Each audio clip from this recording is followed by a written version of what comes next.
A ver, de momento solo tengo 3 grupos, ¿no? Han presentado su trabajo. Bueno, el 7 sí tiene trabajo, el grupo 2 tampoco. En realidad solo el grupo 7 creo que va a tener nota esta PC. A ver.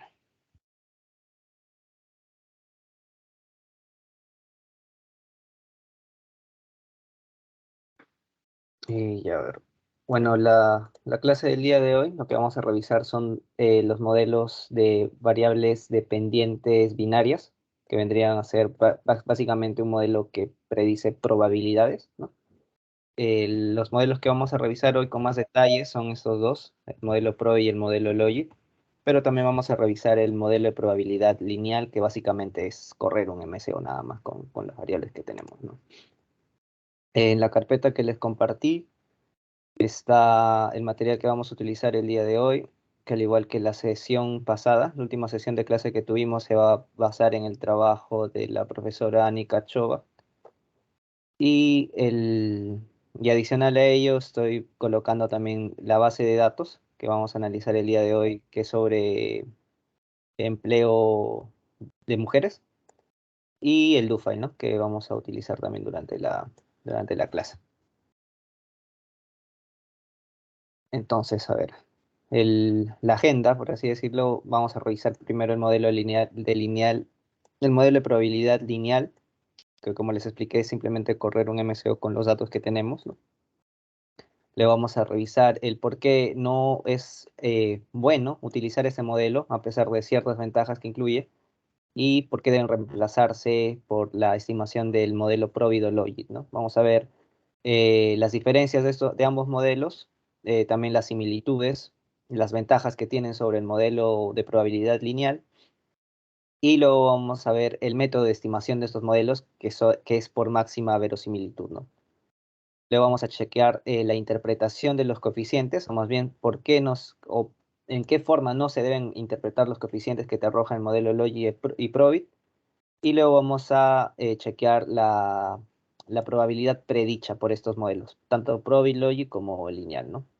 Adicional a ello vamos a revisar nuevos términos que están presentes en esta parte de econometría, que es los efectos marginales en promedio y un promedio de efectos marginales, ¿no? Luego vamos a chequear también cuando un modelo hace buen fit. Vamos a chequear la interpretación del pseudo R2 o el pseudo R cuadrado y el porcentaje de predicción correcta. En cualquier momento, si notan que estoy, no sé, hablando muy rápido o no se me escucha, tienen total libertad para interrumpirme, chicos. Y listo. Ya. Entonces, a ver, empezando.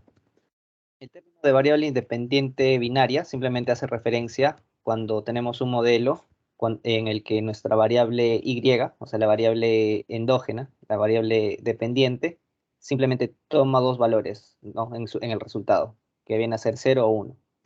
Ejemplos de este tipo de variables pueden ser si una persona trabaja o no trabaja, si una persona está asegurado o no está asegurado, si una persona tiene COVID o no tiene COVID, y otros ejemplos más, ¿no? Entonces, usualmente, bueno, no usualmente, se debe considerar como resultado uno al resultado de interés. Es decir, por ejemplo, si yo dentro de mi investigación quisiera estudiar qué variables aumentan o disminuyen la probabilidad en estar empleado, mi variable binaria debería tomar el valor de uno cuando la persona está desempleada, ¿no? Es decir, debería tomar uno para representar a mi resultado de interés, que en este caso es estudiar por qué una persona no trabaja. Por otro lado, es normal que dentro de una base de datos encontremos en la mayoría de casos menos variables con el valor de interés, ¿no? Por ejemplo, en este caso de si quisiéramos estudiar, por ejemplo, el COVID, ¿no? Tal vez tengo información de las comorbilidades de los pacientes que han tenido COVID y de otros pacientes X, ¿no? Entonces es normal que en esta base de datos se encuentre más pacientes sin COVID que pacientes con COVID. Y justo mi resultado de interés es estudiar qué comorbilidades influyen más en una persona para tener COVID. Entonces ahí vemos el desbalance de datos, ¿no? Es usual eso, que en nuestra base de datos hayan menos datos o menos data con el resultado de interés que vendría a ser denotado por uno. Entonces, para estudiar este tipo de modelos, lo que usualmente se hace en primer paso es realizar un modelo de probabilidad lineal, que como les expliqué, consiste simplemente en correr un modelo MCO, ¿no? En este caso, esta es la representación matemática, la representación matricial que vimos desde la primera clase, donde Y vendría a ser nuestra variable binaria dependiente, que toma solo valores de 0, 1, y X beta, bueno, vendría a ser los valores de nuestras variables exógenas junto con sus coeficientes, ¿no? Y el término de error.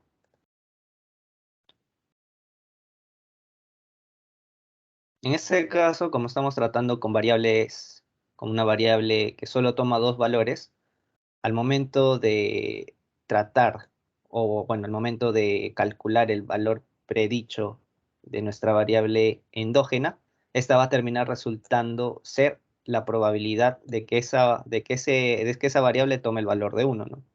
Porque recordemos, la esperanza matemática de un término vendría a ser el resultado de ese término por su probabilidad de ocurrencia, ¿no? Y acá como la variable solo toma valores de 0, 1, ese término termina desapareciendo y queda que la esperanza Y va a ser igual a la probabilidad de que Y sea igual a 1. Entonces, en este caso, por ejemplo, si tuviéramos una base de datos donde solo el 30% de los datos tienen el valor de 1 en la variable dependiente, la probabilidad no condicional de que este dato sea igual a 1 va a ser 0,3 o 30%. Y entonces ya entendemos que tenemos una base de datos con variable dependiente binaria, tenemos información adicional o características que nosotros suponemos que influyen sobre la ocurrencia de esa variable. Entonces corremos un modelo de probabilidad lineal, que es simplemente un MCO. ¿Cuáles son las ventajas de ese modelo? Que es simple de estimar, ¿no? O sea, el modelo MCO ya lo hemos revisado hasta el cansancio, creo, desde antes de tomar ese curso de econometría 1.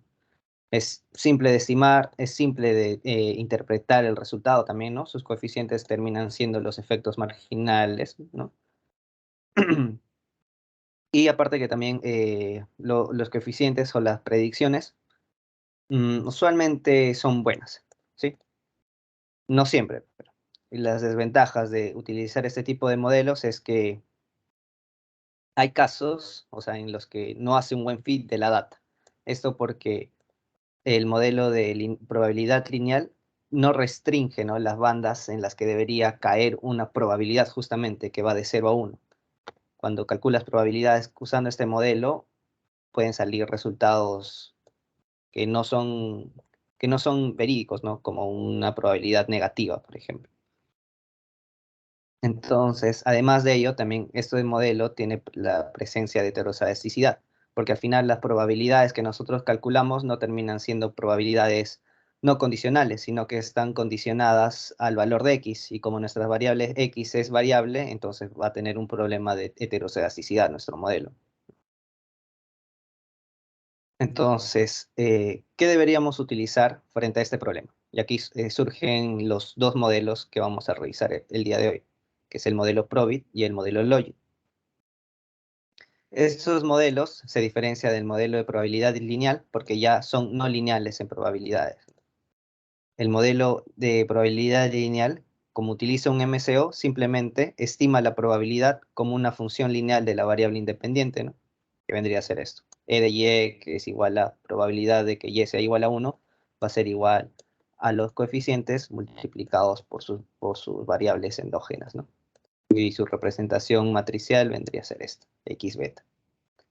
Por otra parte, el modelo Probit y el modelo Logit estiman las probabilidades de una forma no lineal, ¿no? O sea, transforman esto con una función no lineal que vendría a estar denotada por G. En este caso, existen dos formas, o bueno, dos funciones de transformar esta función lineal en no lineal. La primera vendría a ser la que utiliza el modelo Probit, que utiliza esta es la probabilidad la función de densidad de probabilidad de una distribución normal, y esta es la forma de la función acumulativa de densidad, ¿no? Que vendría a formar una especie de S, por así decirlo. Aquí vemos ya la primera ventaja de utilizar este modelo que les explicaba antes, ¿no? Que el modelo lineal simplemente puede caer en la ocurrencia de mostrar datos atípicos, no verídicos, como probabilidades negativas. En cambio, al utilizar la CDF, ya estamos restringiendo nuestros resultados a una banda de 0 a 1, simplemente, ¿no? Y este es el caso para el modelo Probit. Entonces, el modelo Probit usa la Cumulative Density Function para estimar nuestras probabilidades. Por otro lado, el modelo Logit, como lo dice su nombre, utiliza la probabilidad, perdón, la función logística con el mismo objetivo de restringir los resultados de 0 a 1. Básicamente la función logística pues, tiene una forma bastante parecida. Entonces, por ejemplo, para el modelo Logit, como utiliza la CDF, el modelo o la estimación del modelo estaría denotada por esta forma, ¿no? Donde esta phi es la CDF, y esta forma, esta creo que es phi, creo que también es phi, eh, vendría a denotar la transformación de esta función lineal, ¿no? Para estimar el modelo Probit. Entonces, ya considerando esta forma, sabemos que los resultados de la probabilidad de que y sea igual a 1 va a caer en esa banda, no en una banda real de 0 a 1. Por otro lado, el modelo Logit utiliza esta función, ¿no? No utiliza la CDF, utiliza la función logística, y la forma de estimar la probabilidad de que y sea igual a 1 viene denotada por esta forma.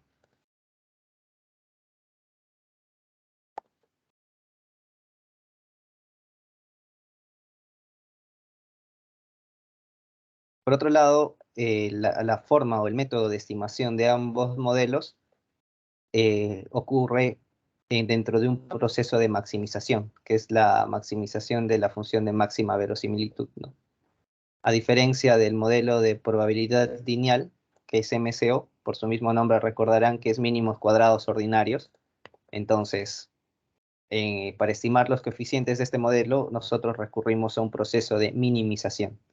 Para estimar los modelos Probit y Logit, caemos en un proceso de maximización.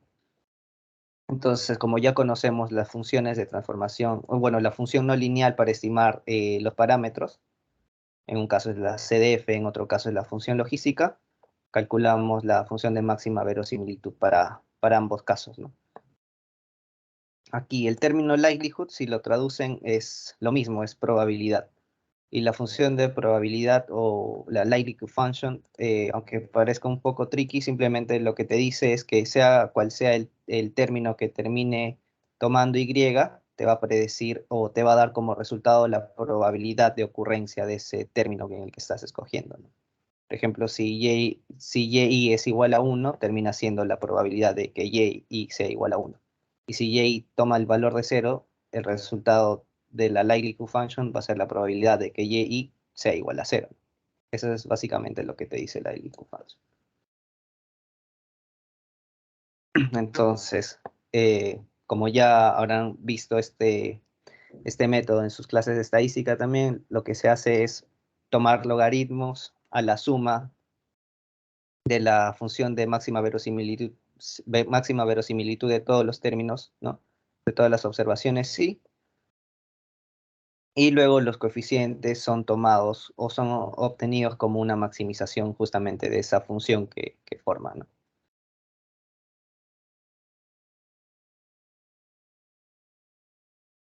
En este caso, la ventaja de utilizar este modelo es que, por ejemplo, si nosotros tuviéramos como dato un y, que vendría a ser nuestra variable dependiente binaria, que sea igual a 1, de funcionar bien nuestra función de máxima verosimilitud, el resultado que debería arrojar debería ser una probabilidad alta, ¿no? Porque justamente la función de máxima verosimilitud lo que te está calculando es la probabilidad de que Y tome el valor de 1. Entonces, acá, como ejemplo, debería tomar un valor de 0.8, 0.9, ¿no? Por otro lado, si el resultado, nuestra variable endógena binaria, toma el valor de 0, el resultado debería ser menor, ¿no? 0.1, 0.2. La ventaja de la función de máxima verosimilitud o del estimador por el método de máxima verosimilitud es que es consistente, es asintóticamente normal, es asintóticamente eficiente, siempre y cuando las condiciones que chequeamos desde la primera clase se mantienen.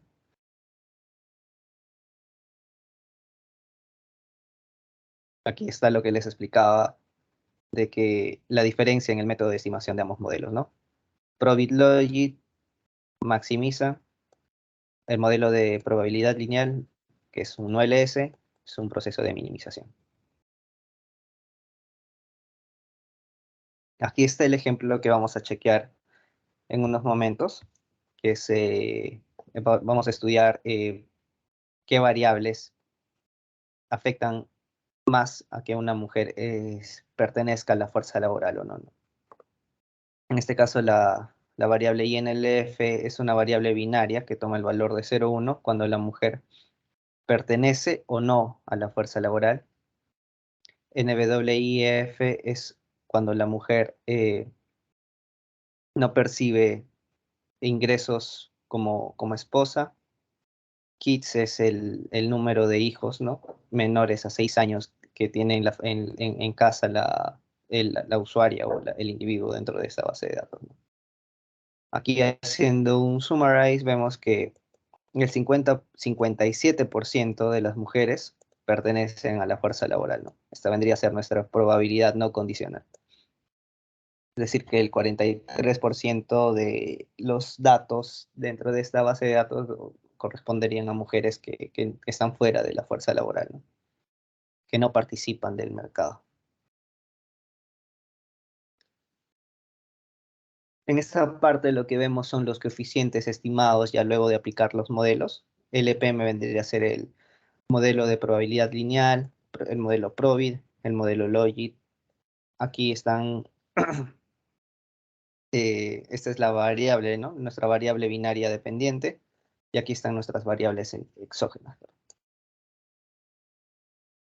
Aquí los coeficientes no se interpretan como solíamos hacerlo en el OLS, salvo esta columna, la interpretación, estos coeficientes sí terminan siendo los efectos marginales de cada variable, ¿no? Pero tanto en el modelo Logit y Probit no, y ya supondrán a qué se debe eso, ¿no? Porque estamos utilizando una función no lineal. Entonces estos coeficientes no terminan siendo los efectos marginales. Sin embargo, lo que sí se interpreta, lo que se debe rescatar de estos coeficientes es el signo.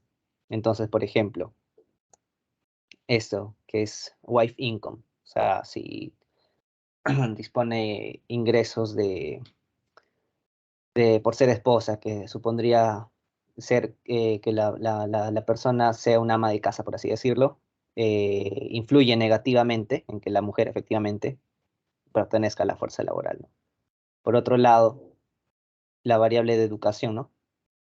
Tiene un efecto positivo, ¿no? Es decir, aumenta la probabilidad de que en este caso la mujer esté dentro, participe dentro del mercado laboral. Y así con cada variable, ¿no? Si se dan cuenta, el modelo Probit y Logit difieren mucho en los coeficientes que los acompaña a cada variable. Una explicación para ello es la diferencia en las funciones no lineales con las que transforman las variables. Y en este caso, el modelo Logit es 1.6 veces, el valor del coeficiente es 1.6 veces el valor del coeficiente de Probit, ¿no? Pero, sin embargo, ambos modelos mantienen o respetan el signo, ¿no? La influencia de cada variable sobre el resultado, que es lo que debería respetarse. En este caso, la interpretación de los coeficientes del modelo de probabilidad lineal sí sería, o sea, un año más de educación aumenta un 0.039 o un 3.9% la probabilidad de que la mujer pertenezca a la fuerza laboral, ¿no?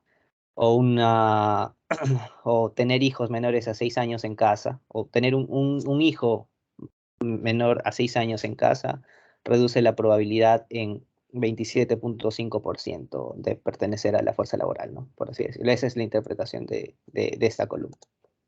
Porque estos sí son los efectos marginales, como les mencioné.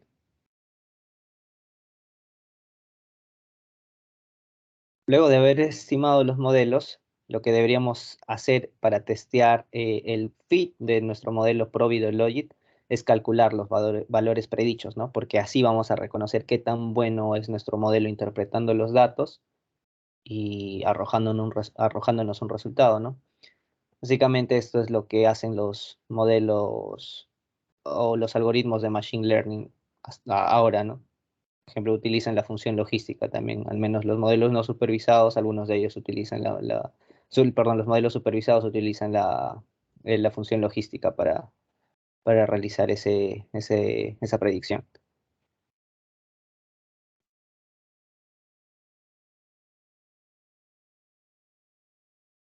En este caso, por ejemplo, luego de haber estimado el modelo, como vimos antes, si nuestro modelo es bueno prediciendo, en el caso de que nuestra variable dependiente binaria tome el valor de 1, la probabilidad debería arrojar un valor mayor a 0.5, ¿no? Caso contrario, si toma el valor de 0, debería arrojar una probabilidad menor a 0.5. Entonces, el valor promedio de los valores de las probabilidades predichas vendrían a ser la probabilidad incondicional, ¿no? En este caso, por ejemplo, aquí estamos viendo, ¿no? Una tabla con el resumen de los valores predichos que nos arroja cada modelo. El modelo de probabilidad lineal, el modelo Probit, el modelo Logit. Aquí estamos viendo la observación, ¿no? Tenemos 605 datos. Aquí nos está mostrando los primeros 4 datos. Acá las últimas 5 observaciones. En este caso, del 1 al 4 tenemos un resultado de 1. Este es el valor real, obviamente, que toma la variable Y. Y este es el resto de 601 a 605. Esas observaciones no pertenecen a la fuerza laboral. Esta columna de actual value vendría a ser los datos reales, ¿no? Ahora nosotros queremos saber qué tan buenos son nuestros modelos prediciendo. En este caso es 1. Como es 1, nuestros modelos, si son buenos, deberían arrojar un valor mayor a 0.5, ¿no? Por ejemplo, el modelo de probabilidad lineal está prediciendo bien 0.65. El modelo Probit igual está prediciendo 0.67. El modelo Logit igual 0.68. Para la segunda observación 0.73, 77. Para la tercera igual. Para la cuarta igual. Para las últimas observaciones, la 601, 0.31 con el 0, está bien, ¿no? Porque debería ser menor a 0.5. La 602 está igual. Acá ya vemos el problema de por qué no deberíamos utilizar un modelo de probabilidad lineal, ¿no? Tenemos un resultado menos 0.19. Ese valor no existe, pues, porque no existen probabilidades negativas, ¿no? Para el modelo Probit 0.01, el modelo Logit 0.03. Aquí está bien todo, a excepción de este, ¿no? Pero aquí ya vemos la no perfección de nuestro modelo, ¿no? Tenemos un resultado negativo, pero las probabilidades que arrojan nuestro modelo, cualquiera de los tres, es mayor a 0.5. O sea, está haciendo una mal predicción, ¿no? La observación 604 para nuestros tres modelos debería ser 1, y eso está mal. Luego de ello, lo que vamos a chequear es los efectos marginales, que vendría a ser tratar de capturar este efecto que ya captura los coeficientes del modelo MCO, ¿no? Del modelo de probabilidad lineal. Estos. Acá, como mencioné antes, los coeficientes, la única interpretación que cae sobre los coeficientes, la única interpretación que cae sobre los coeficientes es el signo, no otra cosa. De acá no se rescata nada más. Es decir, que no, la magnitud no se interpreta, solo el signo. Para ello, para capturar o interpretar las magnitudes, lo que hacemos es calcular los efectos marginales del modelo, ¿no? Aquí el modelo de probabilidad lineal, el efecto marginal es el mismo coeficiente, ¿no? Derivamos la probabilidad de que y sea igual a 1, que esto es igual a y, respecto a nuestra variable de interés, a nuestra variable exógena de interés, y el resultado va a ser el coeficiente, ¿no? Por otro lado, para nuestros modelos Provid o Logit, ya mencionamos que tenemos una función g que transforma esta función lineal en no lineal. Entonces la derivada vendría a ser esta, ¿no? La derivada de la función g respecto a nuestra regla de la cadena, ¿no? La derivada del valor esperado de y respecto a nuestra variable de interés vendría a ser igual a la derivada de la función g respecto a x beta multiplicado por el coeficiente que acompaña a nuestra variable de interés, ¿no? En este caso, tanto en modelo Provid y Logit, los efectos marginales de los coeficientes es multiplicado por un factor escalar, ¿no? Que es este, gx beta, que vendría a ser la derivada de la función g. Entonces, el efecto marginal va a explicar el efecto de la variable dependiente, perdón, independiente en la probabilidad de que y tome el valor de 1, ¿no? Cuando esta variable independiente de análisis incrementa en una unidad. Ese es nuestro efecto marginal. Entonces, esto es clave recordarlo, lo de el valor, perdón, lo del factor escalar, ¿no? Porque va a depender de qué factor o de cómo se calcula esto para tener distintos tipos de efectos marginales, que ahorita vamos a revisar, que son dos. Entonces, por ejemplo, el efecto marginal para el modelo Probit, como utiliza la CDF, vendría a estar denotada por eso, ¿no? Aquí, este símbolo, que es phi, que es la CDF, y este símbolo, que es phi, es la PDF, ¿no? La Probability Density Function de la función normal, de la distribución normal. Y para el modelo Logit, que utiliza la función logística para calcular las probabilidades, perdón, para estimar las probabilidades, el efecto marginal estaría denotado por ese, ¿no? El exponencial de x beta sobre 1 más x beta elevado al cuadrado multiplicado por el coeficiente que acompaña a nuestra variable independiente de interés. Entonces, aquí vienen los dos tipos de efecto marginal, ¿no? The marginal effect at the mean, o efecto marginal en la media, en la media, es calculado con el valor promedio de x, ¿no? Que está denotado por x hat, ¿no? Y el promedio de efectos marginales es calcular independientemente, ¿no? Con cada valor de xy, calculamos los efectos marginales y luego lo promediamos. O sea, en el primero utilizas el promedio de x para calcular el efecto marginal, y en el otro calculas todos los efectos marginales y después los promedias. Y hay ventajas o desventajas, ¿no? Quizás en el segundo es el efecto marginal promedio, es mejor porque en realidad al momento de calcular cada efecto marginal y luego promediarlo, de cierta forma estás capturando mejor la información real, ¿no? de tus datos. Distinto es primero promediar todos los datos X y calcular el efecto marginal con un único punto, ¿no?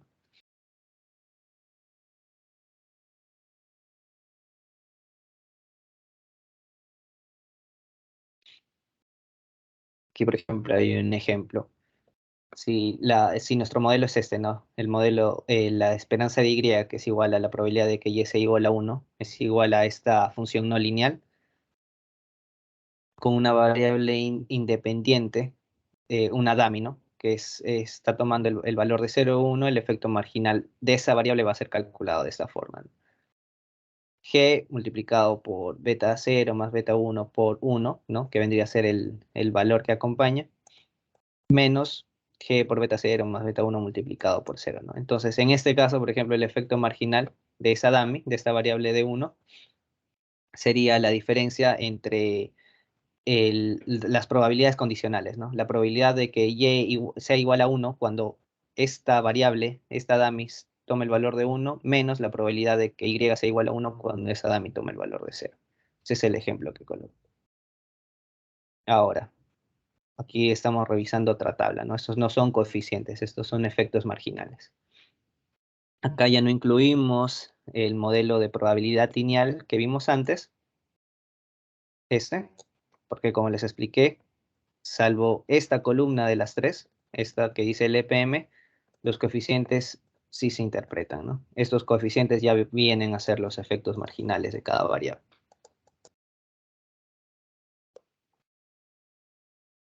En esta tabla, por eso incluimos 4 columnas, que corresponde 2 a modelos Probit, 2 a modelos Logit, y cada uno, ¿no? El modelo Probit con el efecto marginal en media y el efecto promedio igual para el Logit, ¿no? Acá la interpretación ya vendría, bueno, acá los coeficientes ya vendrían a interpretarse, ¿no? Por ejemplo, un año más de educación, ¿no? Para una mujer aumentaría la probabilidad en 5,1% de pertenecer a la fuerza laboral. Tener un año más, ¿no? Un año de edad más para la mujer reduciría la probabilidad en 2,3% de pertenecer a la fuerza laboral. Lo mismo acá. Un año más de educación utilizando el modelo Logit aumentaría la probabilidad de que la mujer pertenezca a la fuerza laboral en 5,4%. Aquí ya los coeficientes, bueno, no son coeficientes, los efectos marginales nos ayudan a interpretar mejor el verdadero efecto de cada variable sobre el promedio, ¿no? de los datos de pertenecer a la fuerza laboral. Ahora que ya vimos cuáles son o cómo es que se estiman estos modelos, lo que faltaría chequear es, así como teníamos en el MCO un valor que nos decía qué tan bueno es prediciendo nuestro modelo, en el modelo Logit o Probit también tenemos un pseudo R2, ¿no? Como ya no estamos tratando con modelos lineales, aquí el pseudo R2 ya carece de interpretación en magnitud también, ¿no? O sea, ese 21% no significa nada.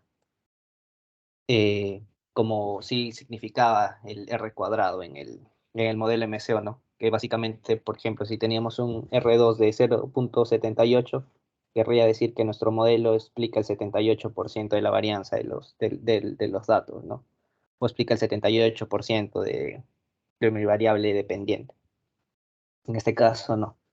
Sin embargo, mientras más grande sea el pseudo R2, es mejor. Eso sí, sí. O sea, no se interpreta la magnitud. Con magnitud me refiero al valor, ¿no? A 0,21 en este caso. Pero sí, sigues teniendo la misma regla. Mientras más alto sea el pseudo R2, tenemos un modelo que hace mejor fit a los datos. ¿Cómo se calcula el pseudo R2? Es simple, ¿no? Propuesto por McFadden. Lo que calcula es restar a 1 la división entre el log likelihood de un modelo irrestricto sobre el modelo restricto, ¿no? El modelo irrestricto vendría a ser nuestro modelo que estamos analizando. Y el modelo restricto o restringido vendría a ser un modelo cuya única variable explicativa o variable exógena viene a ser una constante. Básicamente, entonces, la interpretación del pseudo R2 es qué tanta información, o lo que captura en realidad es qué tanta información termina añadiendo las variables que vamos incluyendo en nuestro modelo y cómo este modelo hace mejor fit, ¿no? Por ejemplo, si tuviéramos un modelo de 10 variables con un pseudo R2 de 0,5 y un modelo de 12 variables con un pseudo R2 de 0,4, tendríamos que inclinarnos por el que tiene solo 10 variables, ¿no? Porque solo esas 10 variables están capturando o claro, están haciendo mejor feed en los datos. Por otro lado, otro cálculo, otro término que vendría a representar el buen fit de nuestros datos vendría a ser el porcentaje de predicción correcto que hace nuestro modelo, ¿no? Anteriormente ya vimos que luego de calcular los coeficientes, lo que deberíamos chequear al final es qué tan bueno es justamente el modelo que hemos realizado, qué tan bueno es este prediciendo los valores reales, ¿no? Dentro de nuestra base de datos, ¿no? Por ejemplo, aquí está la tablita que chequeamos. Acá hay un valor que no está prediciendo bien nuestro modelo, ¿no? Entonces, justamente de todas estas observaciones, de las predicciones de todas estas observaciones, el porcentaje de predicción correcto se calcula, ¿no? Como los positivos que han sido predichos como positivos, más los negativos que han sido predichos como negativos, entre el total de observaciones, ¿no? Ese vendría a ser el porcentaje de predicción correcto. Y bueno, eso fue la parte teórica. Aquí lo que quería añadir es justamente que en esta etapa se parece mucho a los modelos de Machine Learning supervisados que se revisan, ¿no? O el tradicional, o la tradicional metodología que se utiliza dentro de Machine Learning, que es separar tus datos, ¿no? Un porcentaje de datos de prueba con y separas un porcentaje de datos para realizar el modelo, luego de realizar el modelo, calcular todos tus coeficientes, haces una prueba con la data que no has tratado, que no has trabajado dentro de tu modelo para ver qué tan bueno, ¿no? Qué tan bueno es tu modelo. Aquí en econometría no se hace eso, ¿no? Porque en realidad la función de econometría es más bien acompañar un trabajo epistemológico, ¿no? De mayor conocimiento que evidencia causalidad y no hacer tanta predicción, ¿no? Entonces, ahora lo que vamos a chequear es la parte de laboratorio. Voy a dar 10 minutos de break. ¿Qué hora es? A las 9:30 volvemos para chequear la última parte del curso. Igual, si tienen dudas, ahí las apuntan y a la vuelta la respondemos.